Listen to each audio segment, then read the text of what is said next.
Welcome to Jethro's Garage. Hey, today I'm going to give you a look at my little setup here for my Craftsman Atlas Lathe. So with that being said, I'm going to introduce it a little bit.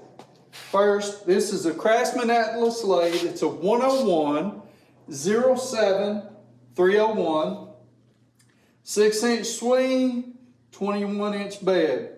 So this swing, pretty much, it's got 3 inches from here to here. So double that, and you got 6 inches. So you can hold up to a 6-inch piece in this chuck without hitting anything. Had a little bit of sawdust right there. You're not supposed to use wood, turn wood on these, unless you want rust. Well, anyway, let's get back to it. I've had this thing since around 2014. I bought it from a older gentleman in Texas while I lived in Texas. He lived out in between Temple and Waco. Yeah. Took a trip one night in my SUV and carried a whole bunch of stuff back. I think I paid $600 for it. It might have been $500. It come with a whole lot of tooling. I'll take you through a lot of it later. It was on a different stand. I built this stand right here, and all it is 3 file cabinets. All 3 of these were 2-drawer. And I took another one and made some stuff. I made these extra drawers. So I cut this down, and then I added drawer slides here and cut another drawer down and added it to it. Did the same thing here. These homemade drawers don't work great because there's some bad measurements there, but it's okay. Another thing I did with this is the motor, electrical motor that comes with it is under here. Well, when it was originally mounted on the table that it come with, it was on this side underneath. Because I didn't want it interfering and going into this side, I flipped it around. Well, when I did that, the motor turned the wrong way. So I had to go in there and I had to move the wires around so it would start in the opposite direction. And that's how I got it to go. Other than that, hey, let's come on up here and I'll show you a little bit of it.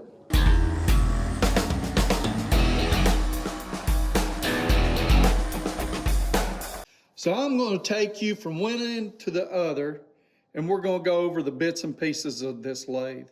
So this lathe is meant to turn small objects and make bits and pieces. I've made some gauges. I've made some what would it be?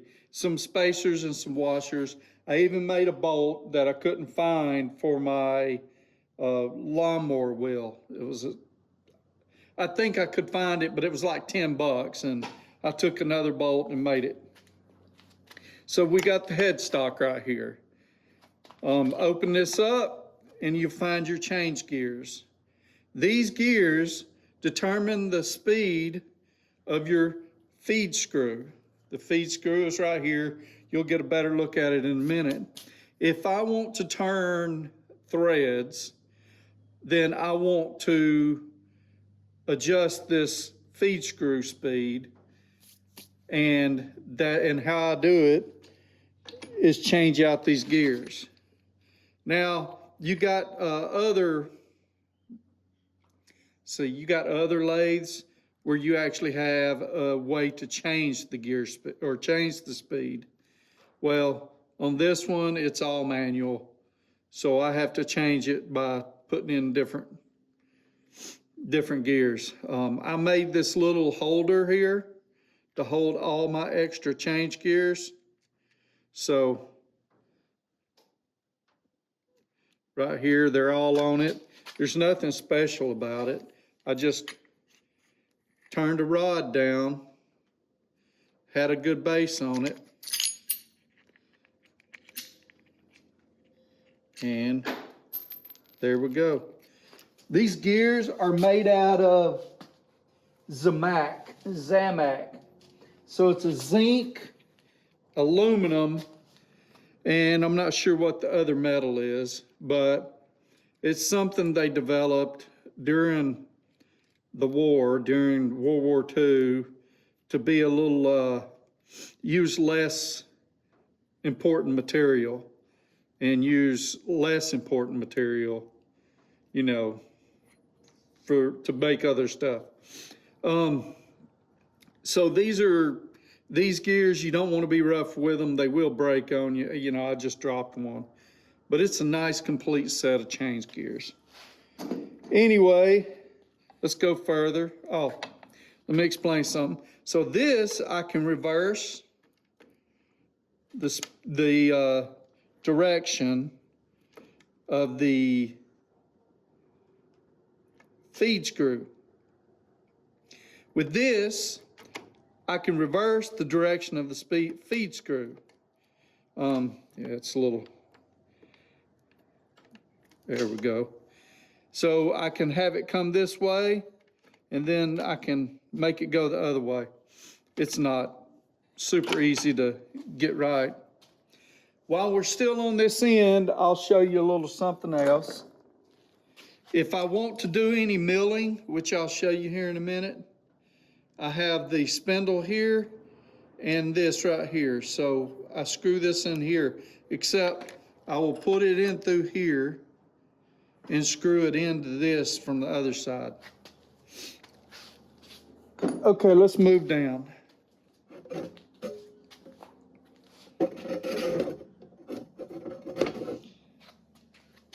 Keeping on with the headstock, I've got a 3-jaw chuck here. I bought this within the last year or so, maybe the last 2 years.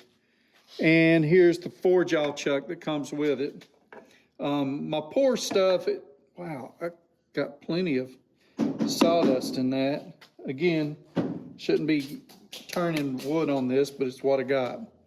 Anyway, 3-jaw chuck, it's a little easier to get parts centered. 4-jaw chuck, though, is more adjustable. So a part doesn't necessarily have to be perfectly round for you to get it centered. You know, you can work with it. On this, it's got an old style bearings on it. I will oil them through these ports here and adjust the tension of that bearing as it wears with this right here. The bed, another look at this feed screw that I was talking about, and we'll move on down. This is a few things. At the very bottom of this whole setup is your carriage. Your carriage moves the piece back and forth. I can do this by hand, or I can lock it in onto the feed screw and it will move back and forth. Then we've got your cross slide. The cross slide is right here. I would turn it here, but I've got it locked down. The cross slide goes back and forth. It is turned with a knob down here. It is not automatic on this machine. You might have some that are, so this will position me backwards and forward. Now on my tool holder, I've got another cross slide. It's part of the tool holder. And I can move it back and forth here. Now this is a new style toolless tool holder where I can clamp it down, loosen it up, pull out my tools. Well, maybe not. I think, yeah, I pull it out like this and then lock it down. This is a newer style. It's an OXA 0. You buy bigger ones for bigger lathes, whatever. Okay, the old style looks something like this right here. And let me show you a little bit about how that works, if I can. Let me take this apart. 3 days later.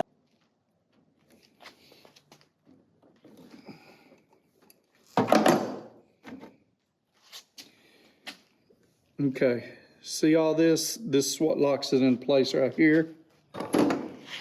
So this old style tool post, you would slide it in here. Okay. Okay. And you can take your tool holders,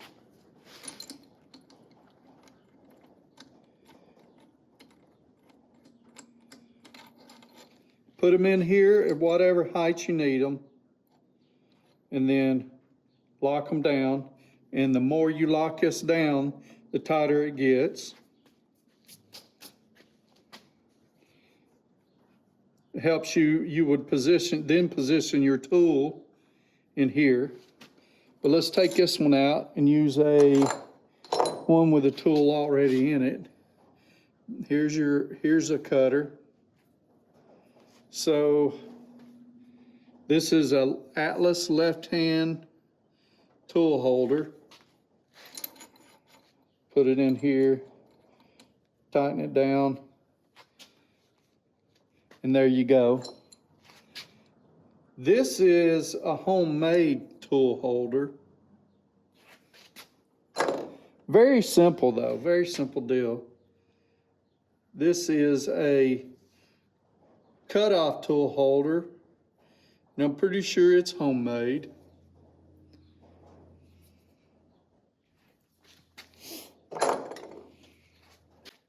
Here's a tool holder from Armstrong.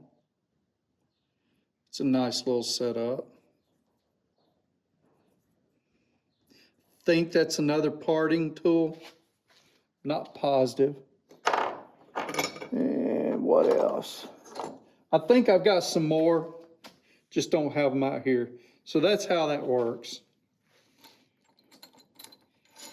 This come with that, but it also come with a different one. Well, here's a boring bar. So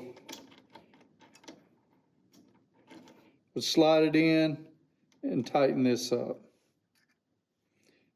And I would move this whole setup to the center and bore a hole in there. There's just got a tool in here.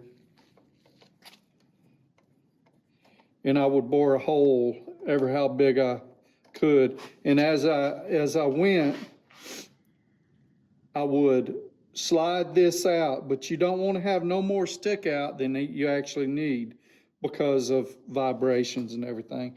But as I went along, I would move this that way. I think this is a homemade tool holder as well.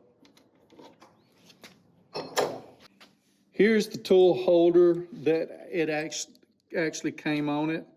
So what happens here, here's the top of the tool holder. You can put your tool in here or here and use these bolts to clamp it down. And then, so this is a T-bolt or a T-nut. And you would slide it in here just like this.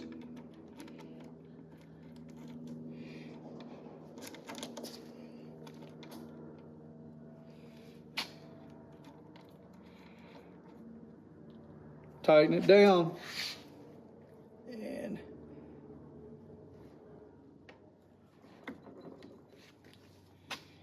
And there you have it. So, not a bad little deal. Got multiple ways to use this.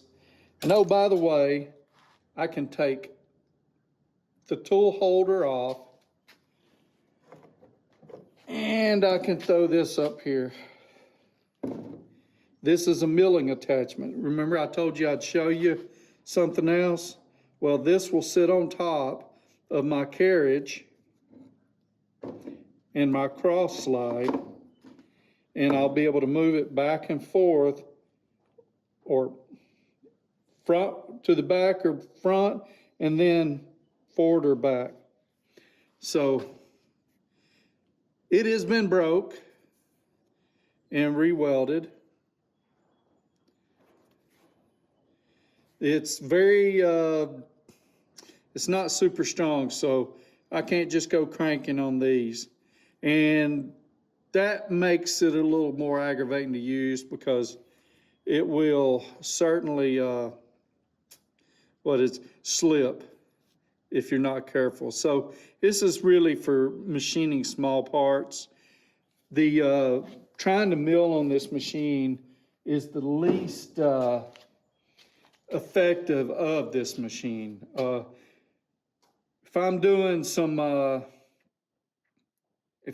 regular milling or lathe turning, metal turning, this works great. Just take small cuts and you'll be okay. It's not super rigid, but if I try to mill with it, you got to really pay attention to what you're doing. You certainly can't make big cuts with it. Going further, walked all the way through, and now we got the tailstock. The tailstock holds a live center. In other words, this piece, when pressed into the metal, it will allow it to turn. I've got another center that doesn't turn with it, and you can get a chuck for it to hold drill bits or whatever. So on this, the chuck, it sits still while your piece turns. I can use drill bits in this, or bits in this, to put holes in my metal, as well as use of the boring bar. And I can also use this and put thread, taps in here, and by hand spin it over and tap a piece. But this keeps it perfectly centered to my hole if I use this to drill my hole. Other than that, I have to center it and all that good stuff. Anyway, so I've got that. I've also got this piece here. It comes with 2 dogs, and what it is, it's like a 3 or 4 jaw chuck, except I can set up a piece in here any way I want to. It doesn't have to be a round piece, a square piece.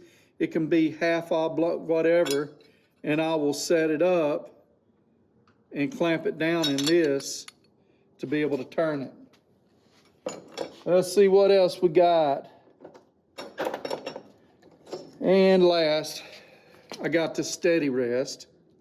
So let's say I've got a long piece and it is too long for the headstock to be in there. Or maybe I've got a real skinny piece and I've got the tailstock all the way out there, and this skinny piece is so flimsy that it might have a bad, it's hard to explain what I'm talking about, but let's say it bends in the middle if I don't have some support. Well, then I would use this steady rest in the middle, and I would clamp this brass down on it just tight enough to keep everything steady. Or I could, like I said, I could use it out here at the end, and that way I'd have more room, wouldn't have to have this tailstock. I think that's everything. Let's back you up just a little bit. And I'll let you go through these drawers a little bit. They're not super organized. So this drawer is what keeps a lot of the tooling that I've got out. Like I said, it's not super organized. And honestly, there's a lot here I don't know how to use, okay? There's a lot here I do know how to use, but still, there's a few things in here. Like this right here, a lot of this is homemade, but this is a box of shims. Just a box of shims. And it will allow me to shim up in my old style tool post or shim down stuff. A few cutters in here, just bits and pieces. This is a cross slide nut.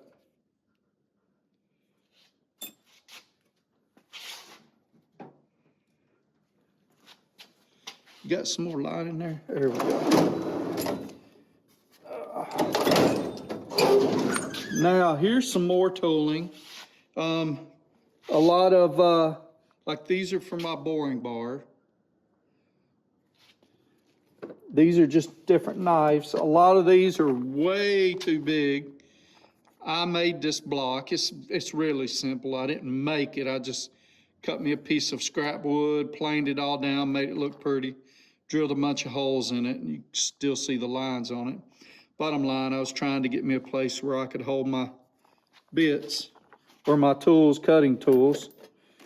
A lot of other gears that don't go to this machine, bits and pieces of metal, a few more tools that I use with this machine, a lot of bits and pieces of metal, and a bunch more cutters. So like this right here, a lot of this won't be used with it. So this is a round nose cutter. It will be used in the mill or a milling attachment. Let's see what this one is. There's a lot of money. This is a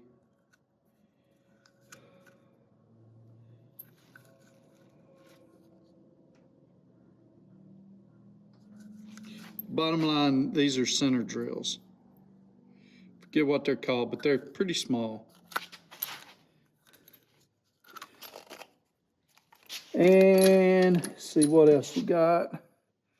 Here's a piece of high-speed steel stock, just waiting for me to put an edge on it. And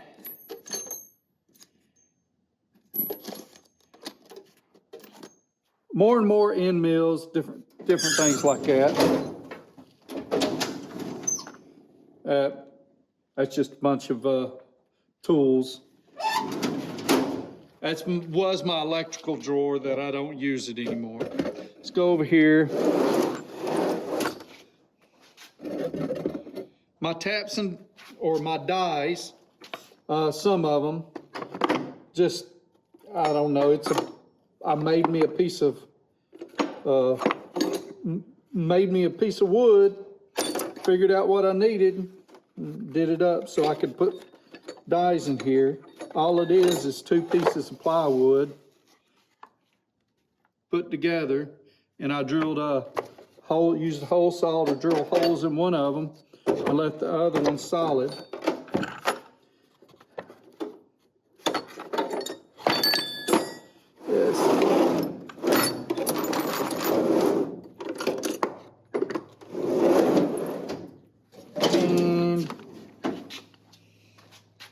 In this drawer, we got a bunch of taps, a whole bunch of taps.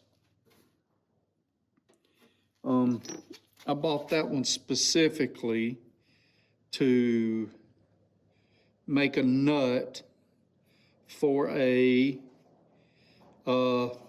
ball that I didn't have a nut for you know, hauling stuff. Didn't spend a ton on it either. And a machinist vise that doesn't go to this machine. It's like way bigger than this machine could handle.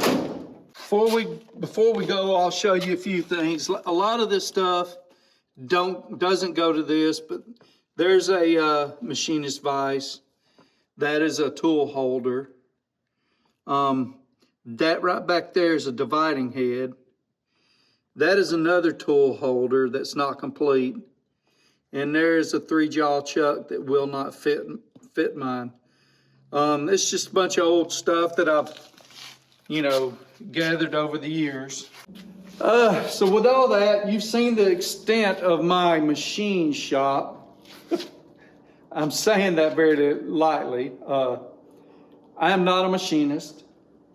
I can do a few little things here and there. But I have it, and when I need it, you know, it's there to use. Like I said, I've had it since 2014. Don't know that it's quite made its money back yet, but I could almost guarantee I could sell it today for what I paid for it.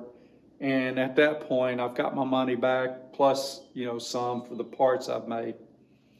Other than that, hey, thank y'all for hanging in there while I babbled on about this lathe. I like it. I love this old thing. Even sitting here talking about it, I'm like, oh, I know what I can do with that, you know. But anyway, thank y'all. Take care. Please make sure you like, subscribe, and share it with your friends. You never know, they may like this stuff too.